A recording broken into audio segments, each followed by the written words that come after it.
Alors, bonsoir tout le monde. Bienvenue à cette séance du Conseil extraordinaire. Avant de commencer la séance, je vous invite, vous les membres du Conseil, à faire une courte réflexion sur la portée du serment que nous avons fait lors de notre dernière élection, soit d'exercer nos fonctions avec honnêteté et justice, dans le respect de la loi et du code d'éthique et de déontologie des élus.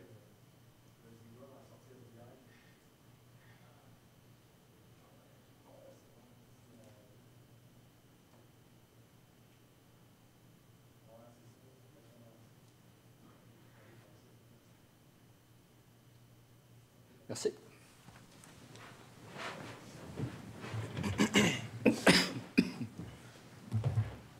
Alors, ceux qui nous écoutent à la télé, bienvenue à cette séance. C'est la séance, probablement, que je considère toujours la séance de la présentation du budget comme étant la plus importante de l'année, parce qu'elle vous permet de savoir un peu comment ça va coûter pour les taxes et puis les différents projets que nous avons pour l'année 2024, 25 et 26, mais surtout pour 2024.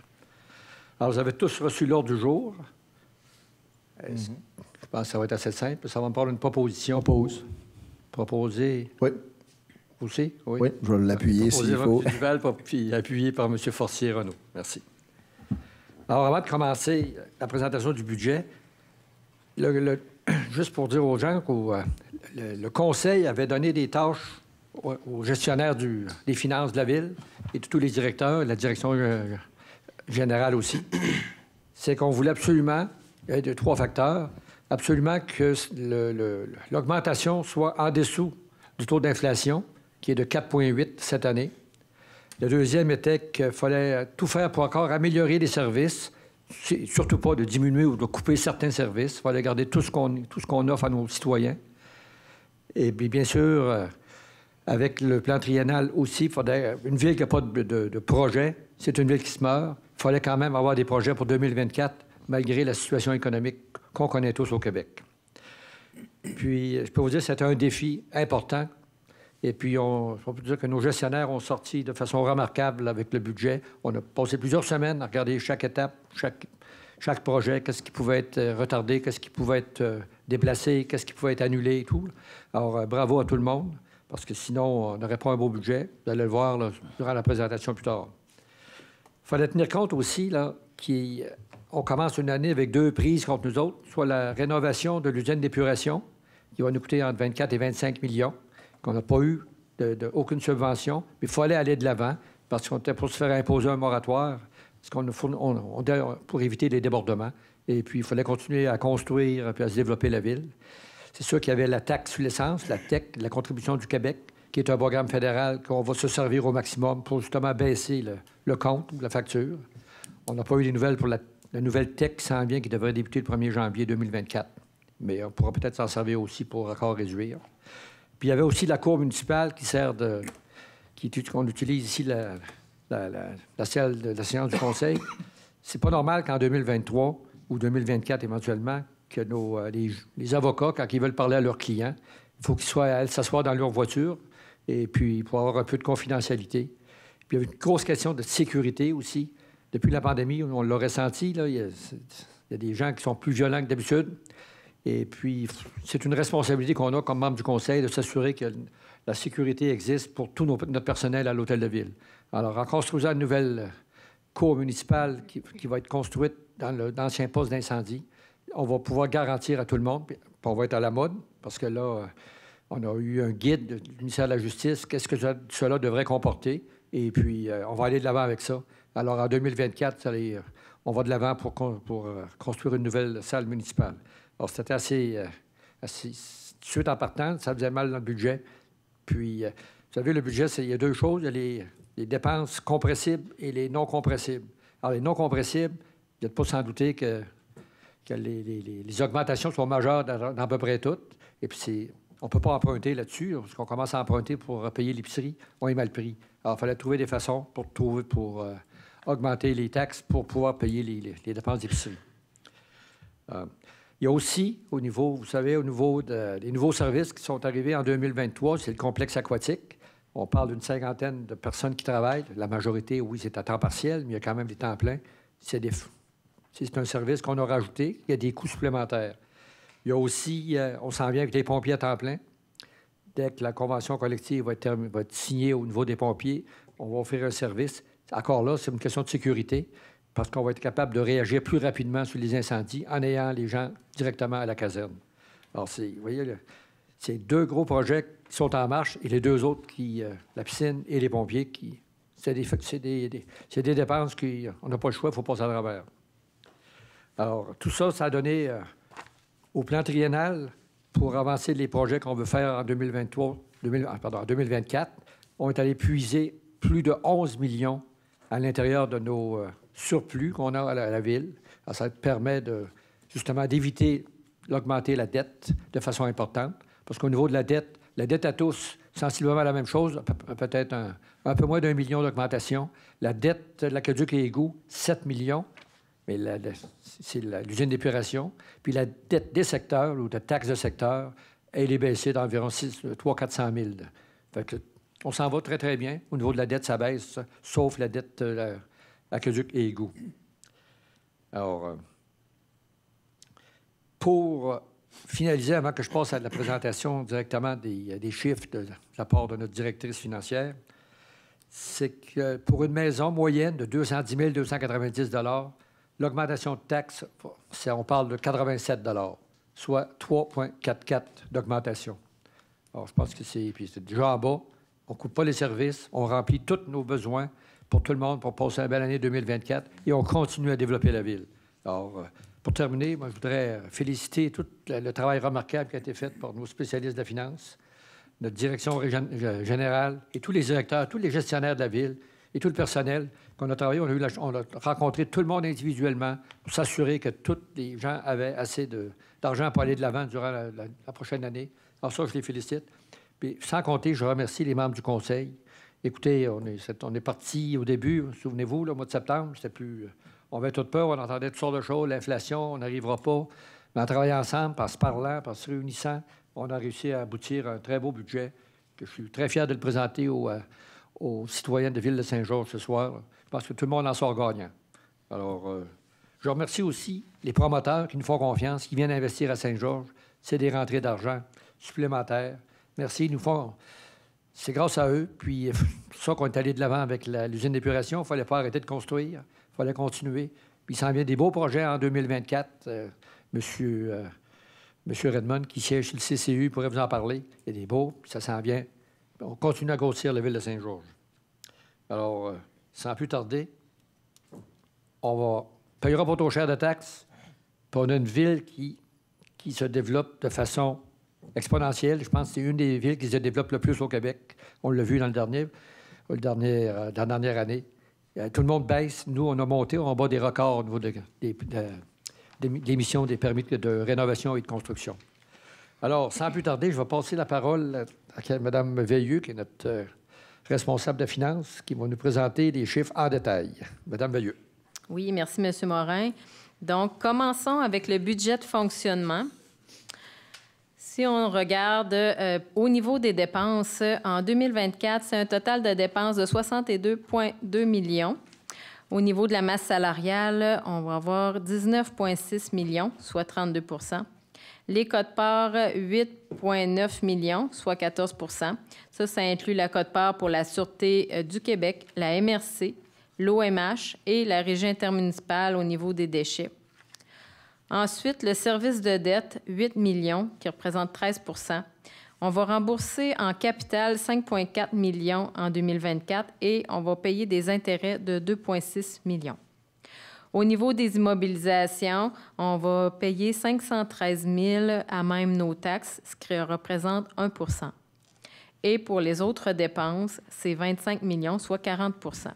Dans les autres dépenses, on a les honoraires, l'électricité, l'entretien et réparation, l'essence et toutes les autres dépenses que vous pouvez imaginer. Ensuite, à la page suivante, au niveau des revenus, c'est aussi des revenus totaux de 62,2 millions que nous avons.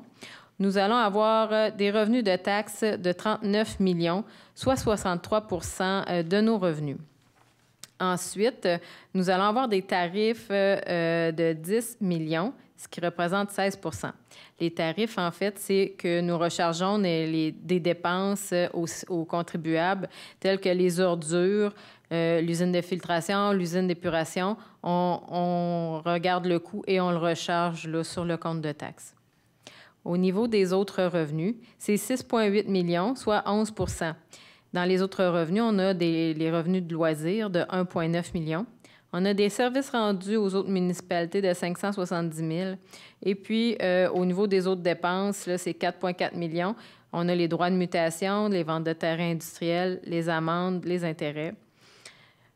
Ensuite, au niveau des compensations tenant lieu de taxes, c'est 2,9 millions, soit 5 Ça, c'est les montants qu'on reçoit pour les bâtiments du gouvernement.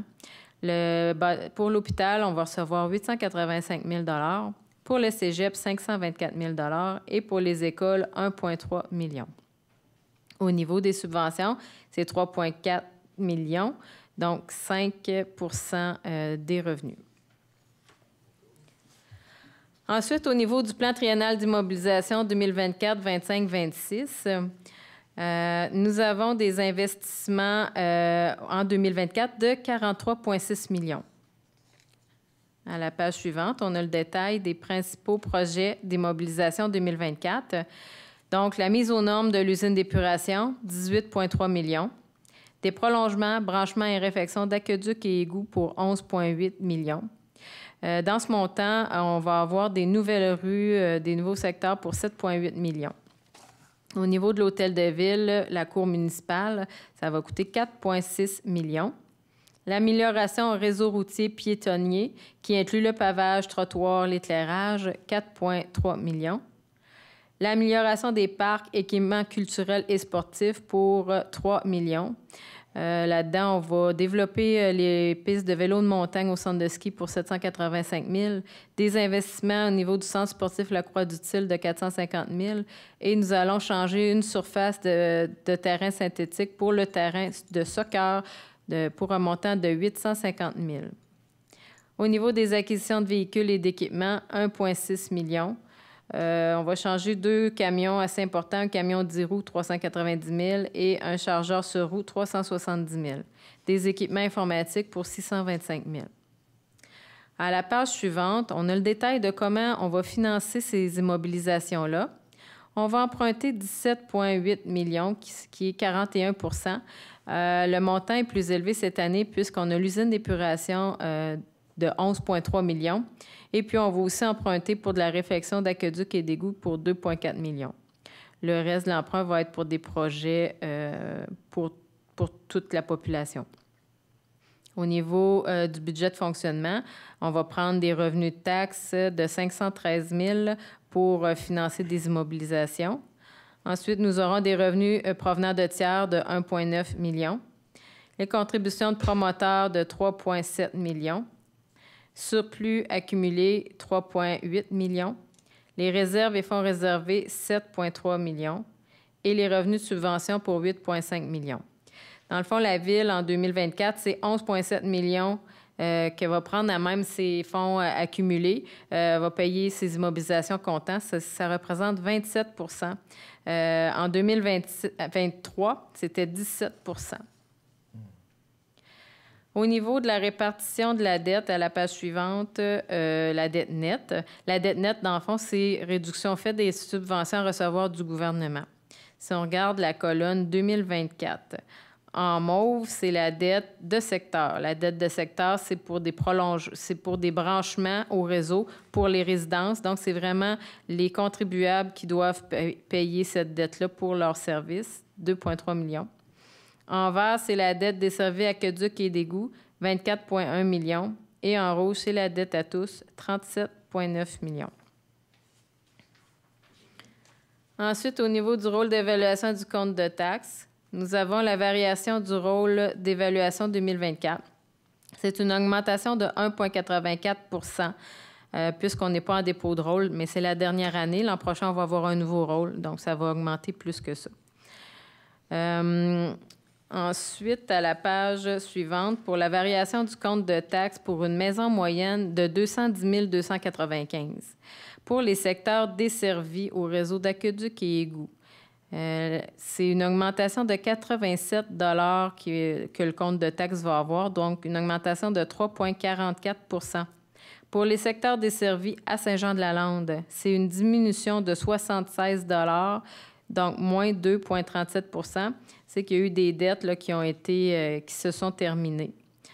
Ensuite, au niveau des secteurs non desservis, pour la paroisse, Aubergalion et Saint-Jean, c'est une augmentation de 38 soit 1,77 À la page suivante, on a une comparaison de l'inflation versus la hausse du compte de taxes moyen. On voit que de 2020 à 2024, la hausse du compte a été en deçà de l'inflation, sauf pour 2021 que l'inflation était de 0,30 À la page suivante, c'est la variation moyenne des comptes de taxes sur 6 ans. On voit que l'augmentation moyenne est quand même raisonnable, qui passe de 2,16 à 3,41 À la page suivante, nous avons la composition de la taxe foncière générale sur le compte 2024. Dans le fond, quand vous allez recevoir votre compte de taxe, une maison moyenne de 210 295, son compte de taxe va totaliser 2 614. Au niveau de la taxe foncière générale, c'est un montant de 1 653 qui va être payé, qui est inclus là, dans le 2 600. Donc, si vous voulez savoir à quoi ce montant-là sert à payer, on a la Sûreté du Québec, 229 les services techniques et travaux publics, 300 le déneigement des rues, 167 le service de l'urbanisme, 46 le service des loisirs et de la culture, 511 la sécurité publique haute, qui est pour les brigadiers et les services de contrôle animalier, 16 et l'administration générale, 316 et finalement, la sécurité incendie coûte 67 Au niveau des dates d'échéance pour le compte 2024, nous allons envoyer les comptes de taxes à partir de du début février 2024. Donc, le premier versement va en fonction de la date d'envoi. C'est 30 jours après. Donc, la première date est à déterminer. Le deuxième versement, 15 000 2024. Troisième versement, 15 juillet 2024. Et le quatrième et dernier versement, le 16 septembre 2024. Alors, merci beaucoup. Est-ce qu'il y a des questions de la part des conseillers concernant la présentation du budget ou des commentaires? C'est beau. OK, alors on va passer à l'adoption de la résolution. Alors, la première, c'est le programme triennal d'immobilisation pour les années 2024, 2025, 2026. Oui, attendu que la lecture du programme triennal d'immobilisation pour les années 2024, 25, 26 vous a été faite précédemment, que le programme triennal d'immobilisation totalise 130 851 919 et doit être adopté par le Conseil, que le programme soit annexé à la présente résolution pour vous valoir comme s'il était tout au long reproduit. Alors, c'est pas une proposition. Proposition. Proposée par M. Redmond. Je vais appuyer. Appuyé par M. Thomassin. Merci. Maintenant, on va adopter le budget pour l'an 2024. Oui, il est attendu qu'il est nécessaire d'adopter les prévisions budgétaires de l'année 2024 pour imposer les taxes, tarifications et autres prélèvements afin de pourvoir aux dépenses prévues. Que le Conseil adopte les prévisions budgétaires qui ont été présentées auparavant pour des revenus totalisant de 62,2 millions et des dépenses du même montant. C'est ça. C'est tout. Oui, proposé par M. Fortier-Renaud. Et je vais l'appuyer. Appuyé par M. Duval. Merci. Et le troisième, c'est la publication d'un document explicatif du budget qui sera disponible à partir de demain. Oui, il est entendu qu'en vertu de l'article 474.3 de la loi sur les cités et villes, ce Conseil peut décréter que le document explicatif du budget soit publié dans un journal diffusé dans la municipalité au lieu que celui-ci soit distribué gratuitement à chaque adresse civique dans les municipalités. Alors, il est proposé que le Conseil décrète par la présente résolution que le document explicatif du budget joint à la présente résolution pour en faire partie intégrante soit publié dans le journal L'Éclaireur Progrès dans les meilleurs délais. Proposition. Proposé par Mme Bougie, Je vais l'appuyer. appuyé par Mme Fortin. Merci beaucoup.